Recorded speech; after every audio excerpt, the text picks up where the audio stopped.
Volume for hypertrophy has been misdefined and misunderstood for a very long time.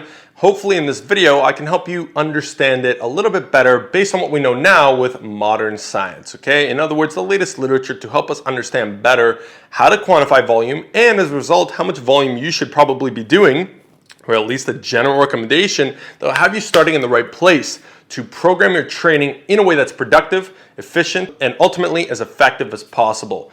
So if your goal is to build an incredible physique, stay tuned. This is one of the most important questions we need answered to help us do that. First, defining volume. This is where most people go wrong right off the bat. Of course, most people are using the volume load approach, which is reps times weights times sets. That means total poundage in a single training session or across a week is how most people are defining volume, which makes sense because that is the total quantity of poundage lifted. However, not all poundage that we lift in a session is created equal. As we know, load is essentially irrelevant to a large degree to our muscles, as mechanical tension is what drives hypertrophy, i.e. muscle gain. And so it makes sense to, instead of just count total poundage, which may include plenty of poundage that we moved that didn't stimulate any hypertrophy, and we replace it with something that quantifies only what we care about, i.e. the reps, the amount of volume that stimulates growth. And so the effective reps model is probably the best way to do that we currently have. That could be sets to failure or effective reps. You can choose either or. They are basically the same thing. Now with that said, the expectation for most people, despite what we know kind of intrinsically, is that the more volume you do, the better. And this leads to people always starting with higher volume approaches or coming up with these overly complex and crazy splits that have them packing in as much volume as possible. In other words, they're trying to find every little pocket to pack extra volume in there because of the fear that if they don't do enough volume for each muscle group, they're going to leave gains on the table, when typically it's actually the opposite. Now, it is not a linear dose-response relationship between hypertrophy and volume. It is a non-linear dose-response, which means that it looks a little bit more like this. There's a point where more is not better, and in fact, a point to where more is worse. Junk volume, as a lot of people like to call it, and I think it's an accurate way to do so. Now, if we're talking about here the amount of sets to failure, we're assuming it's a high quality set. High quality set basically involves a couple of things. One is probably high rest times between to be able to keep them high quality, but the main two components is high quality technique, no matter how close you get to failure, and proximity to failure. These two variables, combined with high rest times between sets to achieve it time and time again on a per set basis, equals high quality working sets for the most part. And so with high quality working sets, it seems that the plateau that we can expect based on the literature seems somewhere to be within the 6 to 8 sets per muscle group in a single session. This could be done once, twice, even 3 times a week. However, there are serious implications with doing so at such a high frequency, high amount of volume in a weekly session that we'll cover shortly. But just keep in mind, in a single session, it makes sense. If you're doing high quality training, after 6 sets, you will notice quite a bit of a drop off typically as far as strength, as far as pump, as far as effectiveness. You can kind of feel this if the training is high quality. So it does make sense to be somewhere around there. Personally, I've got just a couple of muscle groups right now that are pushing the limit of somewhere around 7 sets in a single session. And to be honest, my new mesocycle that's starting up now, I will be lowering that as I found it still to be a little bit too much because I'm focusing on high quality per set. And my other muscle groups that I was kind of putting on the back burner with lower volumes are progressing a lot faster in some cases. So again, that's another indication as to the fact that there is certainly a plateau, assuming high quality sets here. So 6 to 8 sets per session. I'm going to go ahead and make the personal recommendation of no more than twice a week to start. We're going to redefine volume based on what we know here with, of course, my opinion sprinkled into it. You can take it as you wish, okay? This is what we know based on the literature. This is not my opinion. This is what seems to be consistent. Now, why does this happen? It's for that one simple thing, which maybe isn't all that simple, but the term fatigue. We kind of understand it to a large degree, every set that you do subsequently is accumulating more and more fatigue, so much so that each subsequent set produces less and less of a stimulus, okay? Now, this actually gets very extreme each set that goes on. This is more of an exponential decrease. And so, for example, 3 sets taken to failure, high quality, mean to double the amount of stimulus you got from those 3 sets, you might be thinking, okay, maybe 6, 7, 8 sets. No, you need 18 sets. That means 6 times more work to achieve simply double the stimulus, which shows just how much fatigue accumulates and interferes. Specifically, supraspinal CNS fatigue and muscle damage, these 2 things will play a major role in not only each set that we're doing, but each training session and across an entire week of recovery. Because if we're accumulating a lot of muscle damage across the entirety of a week, let's just say I blasted legs today, I did about 6 sets of quads, 3 sets of hams, 2 sets of adductors. It was a pretty brutal session, okay? Now with that said, I am resting tomorrow, but let's just say I did arms tomorrow or chest or whatever it is. You have something where you're doing something shortly after that leg day, or you're trying to do a back day and then a leg day, whatever it is. When you've got a lot of potential muscle damage that accumulated from a particular session, these subsequent sessions may be negatively impacted because when we want mechanical tension, which drives hypertrophy, and we want to quantify that mechanical tension, keep in mind, the mechanical tension is allowing us to stimulate high threshold motor units, okay? So it's the motor unit recruitment that we're after, but fatigue, muscle damage from previous sessions, CNS fatigue from previous sessions, will actually impact motor unit recruitment on a per session and per set basis over time. So we want to try and minimize fatigue. That's why down here, yeah, the literature showed that, okay, 6 to 8 sets, potentially up to 3 times a week could be the upper limit. But the problem is these were not taken long enough to see the implications of accumulating that much fatigue over time. Not to mention, you're spending hours in the gym at that point because you have to rest a long time to hit each set 2 failures, 18 sets per week for just one muscle group. It's going to be overly taxing. It's going to likely create tons of CNS fatigue, tons of muscle damage that's going to impede and negatively impact motor unit recruitment. In other words, it's going to reduce the efficacy of your training, okay? So the idea here is to maximize mechanical tension, volume for that, and minimize fatigue, which is why we need a switch in mindset.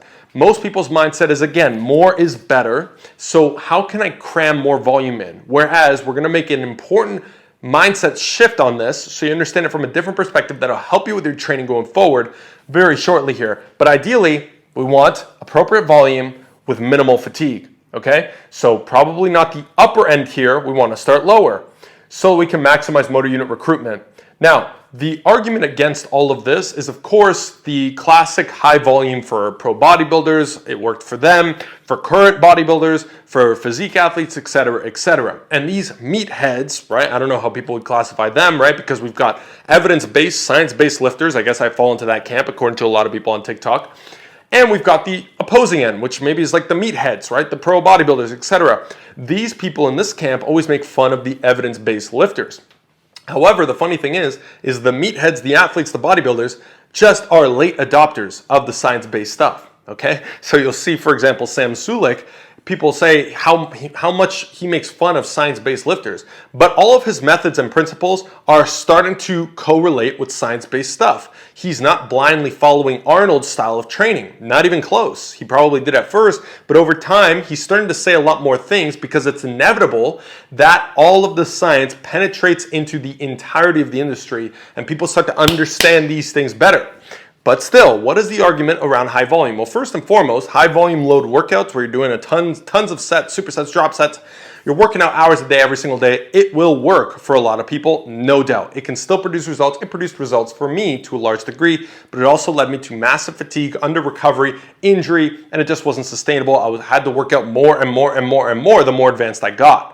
Okay, now what is the argument around a lot of these pro bodybuilders like Arnold? Well, there's 3 main things. Number one, their rest times between sets were way lower than what we want in a high quality session when we're looking at the effective reps model to maximize motor unit recruitment. They were resting somewhere around 90 seconds or less between sets. This might be somewhat common for you, for example. And what we've seen in the literature is if you rest 90 seconds or less between sets, motor unit recruitment is down, which means you need more sets to stimulate the same amount of mechanical tension, which means a lot of people doing high volume workouts where they're sweating and panting and all this stuff like crazy don't realize they're just hitting normal amounts of volume, but with way more sets, less efficiently, accumulating tons of fatigue as a result. But okay, the second point here is the most important point by a mile, and people just don't seem to understand the impact of this. The most optimal thing any human being could do is choose optimal genetics. Arnold Schwarzenegger certainly had optimal genetics. Ronnie Coleman certainly had optimal genetics. And optimal genetics, I know you have friends, you have people that you've seen that have optimal genetics for muscle gain, where they go into a gym 3 months in, they're already bigger than most other people. It doesn't really matter what people with optimal genetics do. It will work, and it will work extraordinarily, okay? So understand the importance of this point.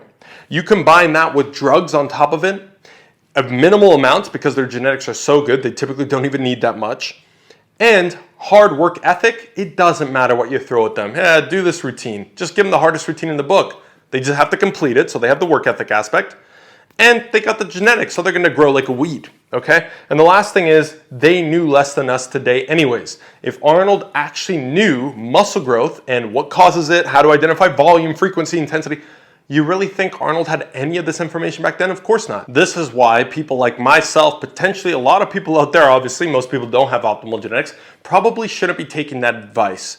Okay, and this is why the evidence science-based lifter is born, because people like myself who don't have the best muscle building genetics, who love trying to build their physiques, have to find out the best possible information and the best ways to work around the fact that we don't have that genetic advantage. Okay, and that's where all this happens. That's why exercise science exists, to optimize things so no matter the genetics, better or worse, everybody can get better results. That's literally the point of evolution. So back to this, that is the argument against this high volume trend that a lot of pro bodybuilders did. But keep in mind, enjoyment is the most important thing. At the end of the day, as long as you understand all of this, if you're still training with high volumes because you like it, high volume loads with low rest times, etc., because you actually enjoy it, it gets you to the gym more, etc., then by all means, keep doing it. That is better. It is the most optimal thing on top of the genetics is to do what you actually enjoy and prefer, okay?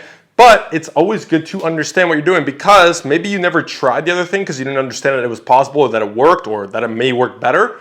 And like me, when you understand all this, you might say, hey, let me try training that way. And because you know it's the better way to train, you'll start seeing results faster, you'll recover better, you're not spending ungodly amounts of time in the gym, etc., you might actually enjoy that more. But if you gave this all a shot and you still prefer the higher volume approach, then by all means, keep that up. You can still optimize with what you can through that approach, okay? Now, with that said, let's finish off with how much volume you should do. Now that we hopefully understand what volume actually is, the fact that there's a plateau, let's actually redefine high, moderate, and low volumes and give you a framework with which to build your training off of so that it's productive and efficient, okay? The least required for rapid progress. That's the mindset shift that we had to make. The least amount of volume required for maximum progress is your goal, not the maximum amount of volume to maximize every aspect of your training. We want to optimize things, not maximize everything. There's a difference between the two. So the least amount is what we want to go for. So for that reason, I recommend most people start in the realm of, and usually even end up in many cases in the realm of 3 to 10 hard sets per muscle group per week. High quality training, 3 to 10 hard sets per muscle group per week means some muscle groups, depending on your priorities, will be on the lower end and some on the higher end for an entire week, okay? With that said, 0 to 2 reps in reserve for high quality training, very close proximity, 2 to 5 minute rest periods between if you want to keep up with the high quality theme. Track progressive overload. You need an app, you need a platform, you need something to track your progressive overload, which by the way, if you do want a platform that helps you with optimized training in there, with myself on there, and in a way that helps you track the workouts, rest periods, etc., very, very optimally, and just helps you get the most out of your training, you can check out Elite Physiques in the link down below. Try it out for 10 days, and it'll help you do all of this pretty much instantaneously. And you're gonna add or subtract volume each mesocycle, each training block to optimize over time. Remember, this is not a special formula you figure out one time and you're set for life and now you're gonna see triple the gains out of nowhere. This is constantly an evolving formula, as obviously our understanding and knowledge evolves, but it's becoming more and more efficient in our training over time across the populace. And so what we have to understand, it's not about finding one specific formula. It's about understanding a general starting point for that formula to maximize results, get you on the right track early on, and scale up from there. You can always add more volume. If you start on the low to moderate side, you add more, you can scale up. It's always better than having to scale back things, especially if it's due to an injury or you're forced to correct it as a result of that, okay? So you're gonna add or subtract each training block from one training block to the next. Again, if you want help with setting up training blocks appropriately and tracking them in, Elite Physique's down below. But each time you're gonna be gathering data on what works, what feels good, what doesn't work so well, what needs more volume, what needs less, etc. And you'll be able to consistently iterate until you start to really massage and get the right formula for you over time. So we can cap out by redefining volume. Now that you understand all of this, let's redefine what high, moderate, and low volume actually is. Based on all the literature, and I'm going to sprinkle a little bit of my opinion in there, this is how I would probably label it. I would say high volume is actually 6 to 8 sets, again, the plateau here that we're looking at, per muscle group, twice a week, once to twice a week, but let's say twice a week, okay? We're looking at the upper thresholds for all of these. High volume, 6 to 8 sets. That essentially leads to 12 to 16 sets across a week. Now, moderate volume, 3 to 5 sets twice a week, so 6 to 10 across the total week. Low volume, 1 to 2 sets twice a week, so it's 2 to 4 sets. And by that redefinition of volume, high, low, and moderate, we understand my recommendation is to get you in the low to moderate. See the best results you can from that by tracking and progressing and iterating over time so that you understand better how to maximize motor unit recruitment, minimize unnecessary fatigue, and get the most out of your training going forward. So I hope that you found this helpful. If you have any questions, thoughts, comments, concerns, whatever, please drop them in the comments below. I appreciate you as always for watching this video, and I can't wait to see you in the next one. I'm out.